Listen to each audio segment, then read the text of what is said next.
முற்பிறவி செய்த மொய்குழலாள் வந்தனரே நற்பிறவி கொண்ட நாராயணர் மகிழ்ந்து ஆடரம்பை மாறை அருமை மனோ சுட்டவென்று வேடமது இட்டார் வீரநாராயணரும் நாராயணராய் நல்லதிரு வேடமிட்டு சீரான காவி சிலை மீக புரிந்து ஒரு தோளில் பொக்கணமும் ருத்திராட்ச மாலைகளும் துருசமுடன் சிரசில் துளசி மாலை புனைந்து கையில் பிரம்பும் கனத்த சுரை கூடுடனே மெய்யில் வெண்பதமும் வித்தாரமாயணிந்து வேலுமிக பிடித்து வேணாமீக தரித்து மாலு நிறமாய் வாய்த்த தொட்டில் மீதிருந்து ஆகமத்தில் உள்ள அறிவு ஞானம் பேசி பாகமதில் நிற்கும் பாலதிய சந்தோரை பார்த்து அருகழைத்து பச்சை மாலை தூரைப்பார் நாதிசையுமறிய நல்ல குல சான்றோரே உங்களோட தாய்மார் உற்ற கன்னிமார்களை நான் எங்களோட விதியால் இப்போ மனம் சூட்ட விதி வந்து இருக்குதுகான் வேலை இது ஆனதினால் பெரிய உங்கள் தாய்மாரை போய் அழைத்து வாரும் என்றார். நாள் திசையும் நீங்கள் நடந்து மிக சத்தமிட்டு மாலதிய வெண்ணை வரவழைத்து வாரும் என்றார்.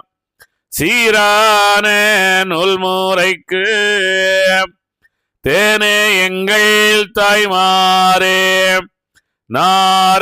நாராயணர்க்கு நல்ல மனம் சூட்டுதற்கு நாளான நாளிதுவாம் நன்னுதலே தாய்மாரே தாழாமல் வாருமென்று சத்தமிட்டு அலையும் என்றார். இப்படியே சொல்லி ஏற்ற புகழ் சான்றோரை அப்படியே சொல்லி அழைத்தாரே சத்தமிட்டு பாலருட சத்தம் பாவையர்கள் கேட்டு மிக சீலமுடன் எழுந்து தெய்வமட மாதர் வந்தார். வந்து மிக நாரணரை வாழ்த்தி மிக வணங்கி சந்துஷ்டியாக தங்கள் வாக்கில் நின்று முன்முறைகள் சொல்லி மொழிந்து மிக படித்தார். தென்பதிகளான தெச்சேனாபூமியிலே நான் வந்திருந்து நானிலத்தில் உள்ளவர்க்கு தீனம்பல தீர்த்து ஸ்ரீபண்டாரமெனவே நாமமிக கூறி நாட்டிலிருப்போமெனவே சொல்லி எங்கள் தன்னை தொல்பூவியில் வாருமென்று நல்லவராய் சான்றோருள் நாடி பீரவி செய்தேர் பிறந்து வளர்ந்து என் பேரு கெட்டவுடன் மறந்திடா வண்ணோம் வாரேங்கோ என்று சொல்லி பிறவி செய்த நாயகரே பெரியவரே வந்தீரோ கங்கை திரட்டி கரை கண்ட தன் சீரசில் பெண்களேழு பேரும் பிரியமுடன் வாழ்ந்திருந்து எங்கள் கற்பையெல்லாம் ஈடழியவே துணிந்து சங்கை அளித்த தலைவனே நீர் வந்தீரோ எங்களுட பிள்ளை ஏழோ ஈனவழியோம் அங்கம் குறையாமல் அவ்வழிகள் தாமுழுதாம் கொத்தோடு சேர்த்து குடும்பத்தோடு அடக்கி பெற்றோர்களுக்கெல்லாம் பெருவாழ்வு தான் கொடுத்து எங்களையும் சேர்த்து ராட்சியமும் தானருளி மங்களமாய் வாழ்வோம் என்ற மாதவரே வந்தீரோ இனி இப்போ எழுவரையும் ஏற்ற மனம் புரிந்து பனிதவளும் மாயவரே வைத்தாலும் என்று சொல்லி பாடியே மாமடவார் பாதம் பணிந்து நிற்க நாடியே எம்பெருமாய் நல்லாகட்டனவே அருகில் மிக நிற்கும் அன்பான சான்றோரை வருக அழைத்து வார்த்தை மிக குரலுற்றார் எந்தனுக்கு முன்னமைத்த இளங்குழலாள் 7 பேரும் வந்தனரே இவர்கள் வளப்பமென்ன சொல்லுமென்றார் கன்னிதானோ இவர்கள் கள்ளிகளோ பாருமென்றார் உன்னி மனதில் உபாயமாய்தான் உரைத்தார் நற்புடை நடையுடைகள் பேச்சு நாரியர்கள் தன் குணங்கள் மடமயிலின் சாடை மாதிரியை வாருமென்றார் அப்போது சான்றோர் எல்லோருமே மகிழ்ந்து இப்போது எங்களுக்கு யாதும் தெரியாது படைத்தவர்க்கே தெரியும் பாவையரே நற்குணங்கள் செடத்தமெல்லாம் எங்களுக்கு தெரியாது என உரைத்தார் மாயவர் தான் பார்த்து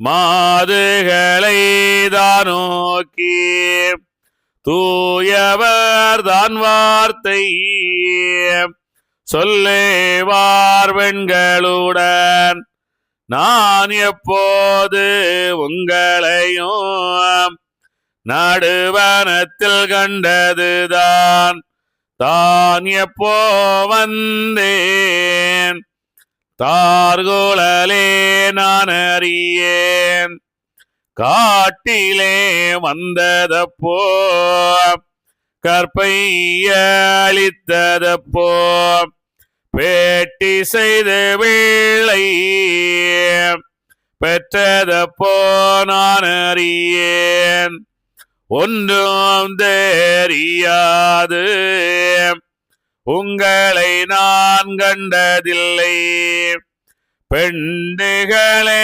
இப்பேச்சு பேசாதே போய்விடுங்கோ மாயமாய் நீங்கள் மருட்டி வேலியாதுங்கோ உபாயமாயுங்கள் பகட்டிலடங்கேன் நான் பண்டாரத்தோடே பழிமொழிகள் பேசாதே அண்டாது உங்கள் மொழி அகல நின்று போயிடுங்கோ என்று அடத்தியமாய் இவர்தான் மீக மொழிந்தார் நின்று நினைத்து நேரிலை மாறல்லோரும் அடர்ந்து மடவார் ஆக திரண்டு கூடி தொடர்ந்து நெருங்கி தொட்டு பீடிக்க வென்று தார்குழலி மூத்த சாஸ்திரத்தால் எழுதுரைப்பாள் வாரணியும் கூந்தல் மடவாறு எந்தங்கையரே கள்ள கவுலாய கைமாயம் செய்த அன்று மெல்ல நிகழ்ந்த மெக்கு வாய்தாதனையும் சென்று வீடித்து செய்தி என்ன கேளுமென்று நன்று புகழ் சாஸ்திரத்தாய் தங்கையரை கண்காட்ட மடவார்களெல்லாம் மாகோபமாய் வேண்டு அடவாக மாயவரை அடர்ந்து வீடிக்கலுற்றார் தேன்மொழி மாறே எங்கள் சித்திர தங்கை மாறே கான்வன மதிலே நம்மை கைகலந்து இழிவு செய்த மான்முனீதன்னை கண்டோம் வார்த்தையில் கோளைக்கார் சோற்றை வான்முனீதன்னை நீங்கள் வளையுங்கோ சினமே என்றாய் செப்பிட மூத்த கன்னி தேவியராறு பேரும் அப்படி ஒன்று போலே அவர் வளைந்தாதிதன்னை முப்படி எங்கள் தன்னை மொய்வனாம் அதிலே வந்து கற்பினைகள செய்த கள்வரே என்று சூழ்ந்தார் சூழ்ந்தே நமது துகிலை முன்னோம் சுழியாம் செய்த மாமுனியை பூந்தே நெருங்கி துயிலுரிய பிடித்தே இழுத்து நாம் இந்த சாந்தோர் மக்களேழ் வரையும் தரவே என்ன செய்தி என்று ஓர்ந்தே கேட்போம் என்று சொல்லி ஒன்று போலே வளையலுற்றார். வளைந்த போது மாயவரும் மனதுள் உபாயம் ஒன்றெடுத்து இழந்த மொழிகள் சொன்னாக்கால் விளப்போம் இதுவே ஆகுமென்று குலைந்த வார்த்தை மிக கூறி குழந்தை ஏழோ இனவழியும் நுழைந்தே எடுத்து நொடி பொழுதில் நேரே கொண்டு தாரோம் என்றார். இங்கே பகவான் முன்னே குருநாடனை ஐவருக்கு மீண்டு கொடுத்தோம் மிக கலியில் பொன்னேர் மானாய் உருவெடுத்து பொறுப்பேறி முனிகையிலால் அப்படின்னு அங்கே அந்த கிருஷ்ணாவதாரம் முடித்து வரும்போது அந்த 7 கன்னியர்களை அங்கே அவர்களுக்கு அந்த 7வது நிலை சான்றோனை தந்ததை பற்றி சொல்லி அவர்களை நாம் இங்கே அழைக்க வேண்டும், நாம் திருமணம் செய்ய வேண்டும் அப்படின்னு முடிவெடுக்கின்றார். முற்பிறவி செய்த மொய்குழலார் வந்தனரே. முன்னால பிறவி செய்தவர்கள் அவர்கள். ஏற்கனவே அவர்கள் பிறவி செய்யப்பட்டவர்கள். யாராவது ஒருத்தர் பிறவி செய்ய முடியுமா? யாரும் யாரையும் பிறவி செய்ய முடியாது. அப்ப யார் இப்ப இங்க பிறவி செய்கின்றார்கள்? என்ன நடக்கின்றது அங்கே?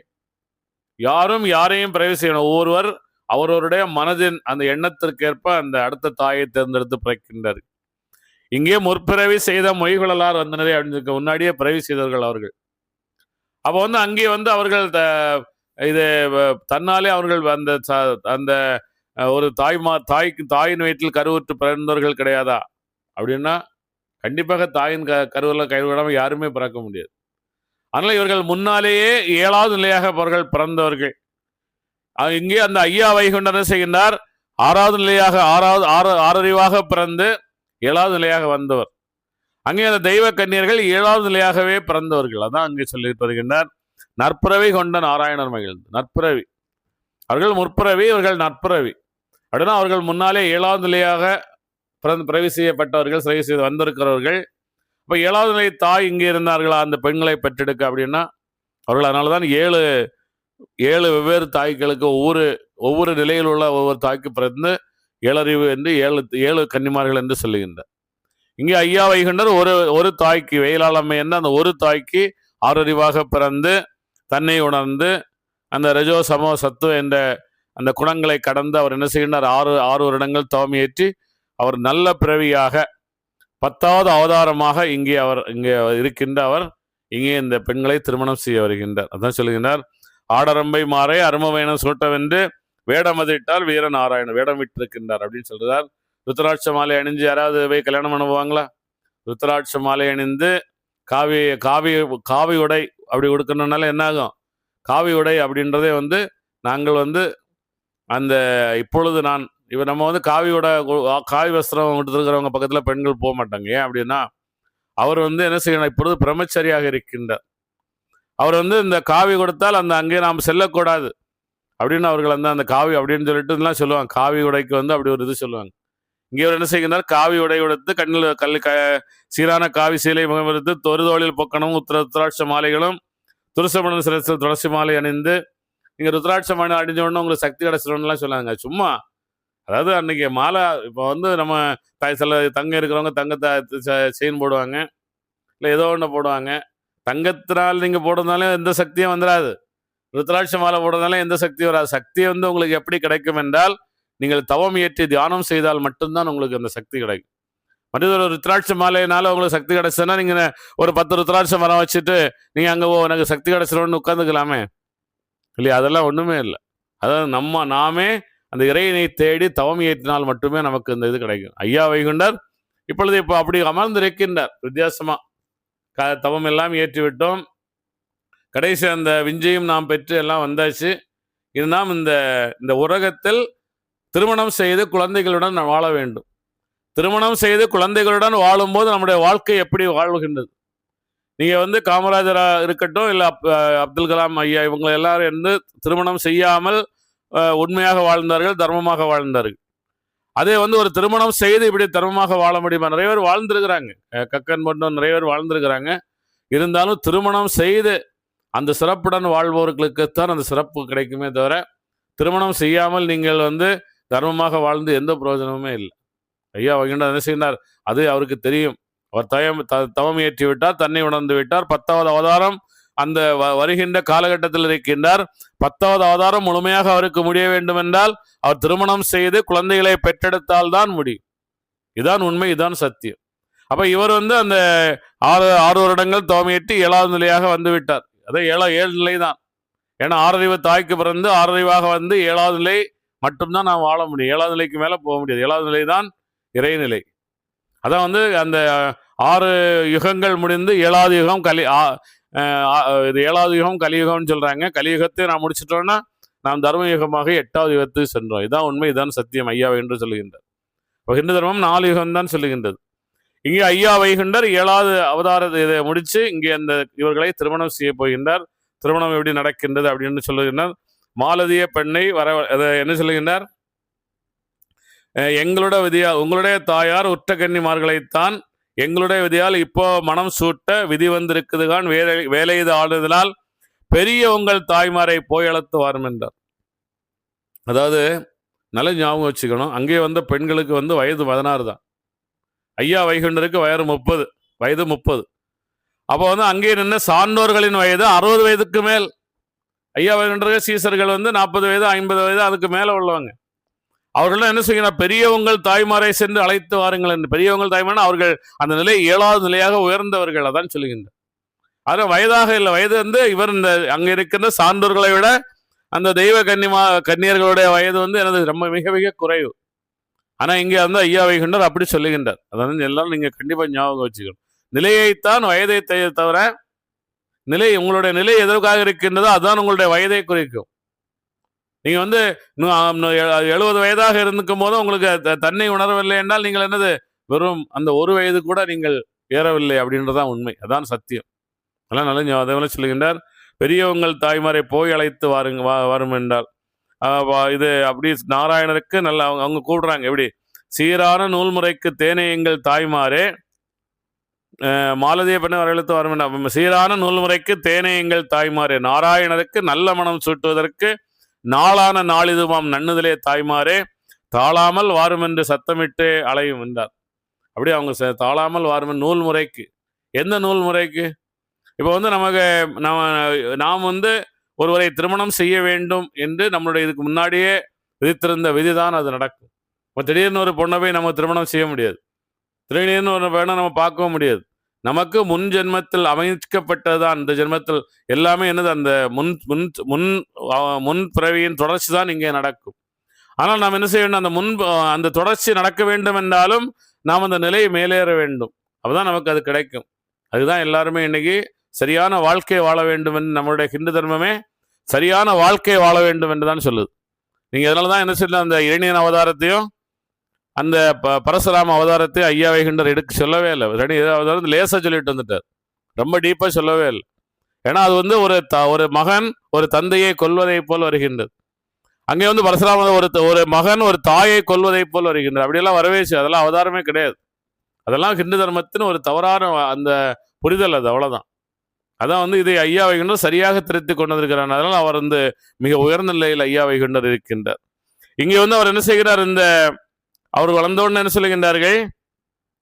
அதாவது தென்மதிகளான தட்சிணா பூமியிலே வச்சு நடக்கின்றது. நான் வந்திருந்த நானிலத்தில் உள்ளவருக்கு தீனம் வலதிர்த்து செய்பண்டாரம் எனவே நாம மிக கூறி நாட்டில் இருப்போம் எனவே சொல்லி எங்கள் தன்னை சொல்புரியில் வாரும் என்று நல்லவராய் சான்றோர்கள் நாடி பிறவி செய்தீர். பிறந்து வளர்ந்து என் பேரு கேட்டவுடன், என் பேருன்னா யாருடைய பேரு கேட்டவுடன்? அதாவது நாம் யாருடைய பேர், நம்ம வந்து ஒருத்தரை நாம் திருமணம் செய்து கொள்கின்றோம் அப்படின்னா, அவர் ஏற்கனவே நம்மளுடைய பெயரை அவர் ஜெபித்து கொண்டிருக்கின்றார். ஏற்கனவே நம்மை வந்து அவர் அகத்தில் வைத்திருக்கின்றார். அவரைத்தான் நாம் என்ன செய்ய வேண்டும், நாம் வந்து அந்த சேர முடியும். யார் அப்போ உடனே நிறைய பேர் டைவர்ஸ் ஆகுது, அப்படி சேர்ந்து டைவர்ஸ் ஆகுது அப்படின்னா, அது கால சூழல் தான் இங்கே சொல்லுகின்றார் இல்லையா, அந்த அந்த அந்த பெண்ணுக்கு சொல்லும்போது, எந்த பெண்ணுக்கு, அந்த அந்த அவருடன் வந்து கொண்டிருக்கின்ற அந்த அந்த பரதேவதையை சொல்லும்போது சொல்லுகின்றார் அல்லவா, அதை வந்து அவள் வந்து என்ன செய்கிறார், ஒரு கணவனுடன் வந்து கொண்டிருக்கின்றாள், அவனுக்கு அந்த கணவரை பிடிக்கவில்லை, அவள் வெளியே வருகின்றார். அதனால அதே போல அந்த காலங்களெல்லாம் அதெல்லாம் நடக்கும், சில விஷயங்கள் நடக்கும். அப்போ அந்த அந்த நம்மளுக்கு என்ன, நாம் என்ன நிலையில் இருக்கின்றோமோ அதனால தான் நிறைய பேர் சொல்லுவாங்க, உங்களுடைய கணவர் எப்படி இருக்கின்றாரோ அதே போல் உங்களை உயர்த்தி கொள்ளுங்கள். வெள்ளைத்தனைய மனை நீட்ட, அந்த திருவள்ளுவர் கூட சொல்லுவார், வெள்ளத்தனைய மலை இது என்னமோ ஒரு இது சொல்லுவார், குழந்தை சொல்லுவார். அதாவது அந்த தண்ணீர் வந்து மேலே வர வர அந்த அந்த தாமரை தண்டு என்ன செய்யறது, மேலாகவே வந்துட்டு இருக்குமா. இது அந்த அந்த அந்த எவ்வளோ திடீர்னு மழை பெய்து தண்ணி வந்தாலும் அந்த அந்த தண்ணி வந்து வர வர வர வர அந்த தாமரை தண்டும் என்ன செய்யணும், பெருசாகிட்டே வந்து தண்ணி எவ்வளோ தூரம் மேலே வருதோ அவ்வளோ தூரம் அது மேலே நிற்குமா. அதே போல் நம்மளுடைய கணவர்கள் எவ்வளவு அந்த அந்த முள்ளத்தால் எவ்வளவு தூரத்தில் நிற்கின்றார்களோ அவர்களும் அதே போல் வரணும். அதுக்கு தான் அதெல்லாம் சொன்னாங்க அந்த காலங்களில். அதே போல் அந்த அந்த கணவர்கள் அவர்களுடைய உள்ளத்தை போல் நாமும் உயர்ந்து விட வேண்டும், அதான் அந்த சொல்லுவாங்க. அதே போல் இங்கே நிறைய விஷயங்களை சொல்லிட்டார். அதே போல் எங்களை எல்லாம் ஈடழியே வேத்துணிந்து சங்கி அழித்து தலைவனே நீர் வந்தீரோ, எங்களுடைய பிள்ளை ஏழ்வழியும். அவள் வந்தோடனே கல்யாணம் பண்ணுங்க என்ன சொன்னாங்க, எங்களுக்கு கல்யாணம் பண்ணுங்க, எங்களுக்கு குழந்தை கொடுத்துருங்கன்னு சொன்னாங்க. அப்படி அல்ல, அன்று நாங்கள் அந்த சுனையிலே நீராடி கொண்டிருக்கும் போது நீர் வந்து எங்களை ஈடழித்திரளவா, அந்த சான்றோர்களை நீங்கள் எனக்கு தாருங்கள் என்று கேட்கின்றார்கள். அவங்க என்ன செய்கின்றார்கள், அவர்கள் வந்து தினமும் அந்த சிவபெருமானுக்கு அந்த தண்ணீரை உருண்டையாக திரட்டி அபிஷேகம் செய்வார்கள். அப்படின்னா இன்னைக்கெல்லாம் நீங்க சிவபெருமானுக்கு, சிவலிங்கத்துக்கு நீங்க அபிஷேகம் செய்யணும்னு கொண்டு போய் தண்ணி ஊற்றி ஊற்றி அபிஷேகம் செய்றீங்களா, அதே போல அவர்களும் என்ன செய்கின்றார்கள், சிவபெருமானாகிய அந்த இறைவன் எங்க இருக்கின்றான், அந்த கல்லில் இருக்கின்றார் என்று அவர்கள் வந்து அந்த தண்ணீரை எடுத்து அபிஷேகம் செய்து கொண்டிருந்தவர்கள். அவர்களும் இல்லையம்மா, அங்கே வந்து சிவன் அல்ல, அங்கே வந்து அது வந்து நட்டகல்லு தான், அது நட்டகல்லு தான் தெய்வம் என்று நீ கும்பிட வேண்டாம், நீ உனக்குள்ளாலே இறைவனை தேடு என்று என்ன செய்கின்றார், அகநிலை கொண்ட ஒரு சான்றோனை அந்த கன்னியர்களுக்கு தருகின்றார். அந்த அகநிலை கொண்ட சான்றோனைத்தான் அவர்கள் இங்கே வந்த உடனே கேட்கின்றார்கள். உடனே எங்களை நீங்க திருமணம் செய்து எங்களுக்கு குழந்தை கொடுங்கன்னு கேட்கவே இல்லை, அந்த அகநிலை சான்றோனை எங்களுக்கு தாருங்கள் என்று கேட்கின்றார். கேட்ட உடனே இவர் என்ன செய்கின்றார், உடனே நீங்க இந்த பண்டாரத்தோடலாம் நீங்க பேசாதுங்க, இவங்க யார் கள்ளிகளா இல்ல கன்னிகளா பாருங்கள் அப்படின்னு சொல்லிட்டு அதை சான்றோட சொன்னோன்னா, அவங்க எங்களுக்கு எதுவும் தெரியாதையா, எங்களுக்கு தெரியுமா, ஞானம் இருக்குதா எங்களுக்கு அவங்கள கணிச்சு படைத்த எல்லாமே உங்களுக்கு தெரியும், நீரே செய்யும் என்று சொன்ன உடனே அவர் சொல்லுகின்றார், இல்லை நாங்கள் எங்கேயும் காட்டிலையும் வரல, நான் எதுவுமே செய்யவில்லை என்று சொல்ல உடனே அவர்கள் எல்லோரும் சேர்ந்து என்ன செய்கிறார்கள், அவரை பிடித்து அந்த ஒரே நிலையாக தேன்மொழி மாறே எங்கள் சித்திரை தங்கை மாறே வான்மதன் அதிலே வந்து நம்மை கைகலந்து இழிவு செய்த வான்முனி தன்னை கண்டோம் வார்த்தையில் குலைக்கார். அன்னைக்கு நம்ம வந்து அங்கேயே வந்து அந்த நெருப்பாக நின்று நமக்கு குழந்தை தந்தார் நிலவா வான்முனி, எல்லையற்ற இறைவன், அவர்தான் இவர், அவரை நீங்கள் எல்லோரும் வளையுங்கள், நான் வளைந்து பிடிப்போம் என்று வளைகின்றார்கள். வளைந்து என்ன செய்ய, வளைந்த போது மாயோரும் மனதுள் உபாயம் ஒன்றெடுத்து இழந்த மொழிகள் சொன்னாக்கால் இழப்பம் இதுவே ஆகும் என்று குலைந்த வார்த்தை மிக கூறி குழந்தை ஏழும் இனவழியும் நுழைந்தே எடுத்து நடிப்பதில் நேரே கொண்டு தாரம் என்றார். அவர்கள் எந்தோறும் வளைந்து இவரை நெருங்கி வந்து அவரை எடுக்க, அதாவது இந்த அவருடைய ஆடையெல்லாம் உறிஞ்சிருப்பாங்க, ஏதாவது சொல்லி பண்ணிருவாங்க. அந்த கோபத்துல வந்து என்ன செய்கின்றார்கள், உடனே இவர் சொல்லுகின்றார், நான் வந்து என்ன செய்கின்றேன், குழந்தையை தருகின்றேன் என்று சொல்லுகின்றார். எந்த குழந்தையை தருகின்றேன் என்று சொல்லுகின்றார், அந்த 7வது நிலை சான்றோனை தருகின்றேன் என்று கேட்கின்றார்கள். இப்போது 7வது நிலை சான்றோன் யார், ஐயா வைகுண்டர் தான் 7வது நிலை சான்றோன். ஐயா வைகுண்டர் தான் 7வது நிலை சான்றோன், வேற யாரும் அங்க மற்றவங்க வந்து சான்றோன் அப்படின்னு சொல்றார். ஆனா வந்து அது யாரு சான்றோன், அவன் 7வது நிலை வந்தாரா அப்படின்றது ஐயா வைகுண்டர் சொன்னாரா, இல்லை. இது வந்து நம்ம இதெல்லாம் எங்க இந்த நிலை தான் அங்க ஐயா வைகுண்டர் சொல்லிட்டுறார். இது நம்ம ரொம்ப முக்கியமான விஷயம். ரொம்ப என்ன நடக்குன்னு பார்ப்போம். அதாவது இந்த திருமணம் அப்படின்றது என்ன அப்படின்னா, நம்ம எல்லா தாங்கல்கள்லேயும் வருஷா வருஷம் செய்வாங்க. எப்படின்னா திருமணம் வந்து நம்ம கண்டிப்பாகவே எல்லாருமே வந்து வருஷா வருஷம் அதில் கலந்து கொள்ளணும், அது எதற்காக செய்கின்றார்கள் அப்படின்னு சிந்தனை பண்ணணும். இது ஏன் செய்கின்றார்கள்? நம்ம யாருக்கு இந்த திருமணம் செய்கின்றோம்? இதனால் நமக்கு கிடைப்பது என்ன? நான் அங்கேருந்து அந்த சுருளெல்லாம் தூக்கிட்டு பலகாரம் எல்லாம் செய்து அந்த கன்னிமார்களுக்கு படைக்க வேண்டும் என்று நேர போறோமே, இதனால் நமக்கு கிடைப்பது என்ன? நமக்கு நமக்கு நமக்கு இதனால் என்ன கிடைக்கும்? நாம் என்ன செய்ய போகின்றோம் அப்படின்றத நம்ம பார்ப்போம். இந்த வாசகத்தை படிச்சுட்டு பார்ப்போம்.